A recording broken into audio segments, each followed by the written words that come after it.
નમસ્કાર. ચાલો આજે રેશન કાર્ડ સાથે જોડાયેલી એક ખૂબ જ અગત્યની વાત સમજીએ. એ પણ કે ઘરે બેઠા પોતાના જ મોબાઈલથી રેશન કાર્ડનું ઈ-કેવાયસી કેવી રીતે પૂરું કરી શકાય.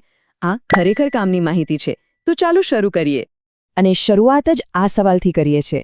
શું રેશન કાર્ડ બંધ થઈ શકે છે જો ઈ-કેવાયસી બાકી હોય તો? જવાબ હા હોઈ શકે છે. આ હવે કોઈ સામાન્ય સૂચના નથી, પણ એકદમ અનિવાર્ય જરૂરિયાત બની ગયું છે. તો આપણે વાત કરી રહ્યા છીએ એક નિર્ણાયક ચેતવણીની. સરકારે એક નવો નિયમ લાગુ કર્યો છે જેની અસર દેશના દરેક રેશન કાર્ડ ધારક પર થવાની છે. એટલે આને બરાબર સમજવું ખૂબ જ જરૂરી છે. જુઓ, વાત એકદમ સીધી અને સાફ છે.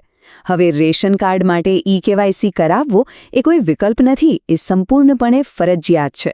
સરકાર આમ કરીને આખી સિસ્ટમને વધુ ચોખ્ખી અને સુરક્ષિત બનાવવા માંગે છે. અને જો આ ન કર્યું તો પરિણામ ગંભીર હોઈ શકે છે. જો ઈ-કેવાયસી સમયસર ના થયું તો સરકારી અનાજ મળવાનું જોખમમાં મુકાઈ શકે છે. એટલું જ નહીં, કાર્ડ બંધ પણ થઈ શકે છે. પણ સવાલ એ છે કે સરકાર અચાનક આટલો બધો ભાર ઈ-કેવાયસી પર કેમ મૂકી રહી છે? આખરે આ છે શું અને તેની આટલી બધી જરૂર કેમ પડી? ચાલો એની પાછળનું કારણ પણ સમજી લઈએ. તો ઈ-કેવાયસી એટલે ઇલેક્ટ્રોનિક નો યોર કસ્ટમર. સાવ સાદા શબ્દોમાં કહીએ તો સરકાર ડિજિટલી ખાતરી કરવા માંગે છે કે લાભાર્થી કોણ છે. આધાર કાર્ડની વિગતોનો ઉપયોગ કરીને ઓળખ પાકી કરવામાં આવે છે. આનાથી એ નક્કી થાય છે કે જે સાચો હકદાર છે, લાભ માત્ર એને જ મળી રહ્યો છે. આની પાછળ બે મોટા કારણો છે.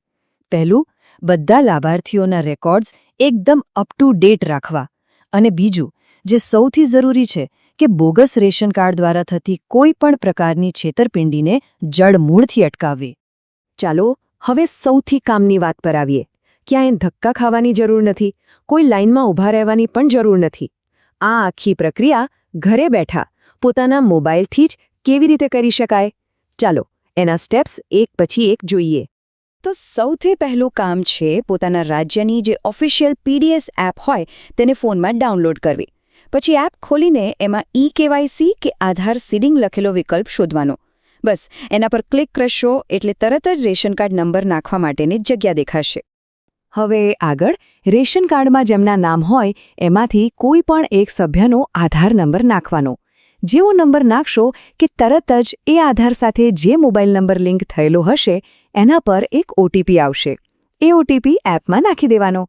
પણ હા, અહીં એક બહુ જ જરૂરી વાત છે. આ પ્રોસેસ કાર્ડમાં જેટલા પણ નામ છે એ બધા માટે વારાફરતી કરવાની છે.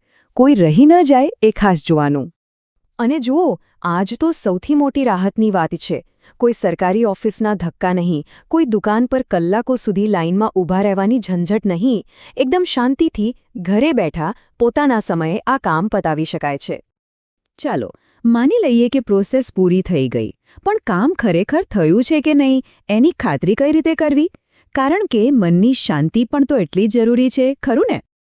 ઈ-કેવાયસી તો કરી દીધું, પણ મનમાં એક સવાલ તો રહે જ કે ભાઈ બધું બરાબર અપડેટ થયું હશે, સિસ્ટમમાં દેખાશે કે નહીં?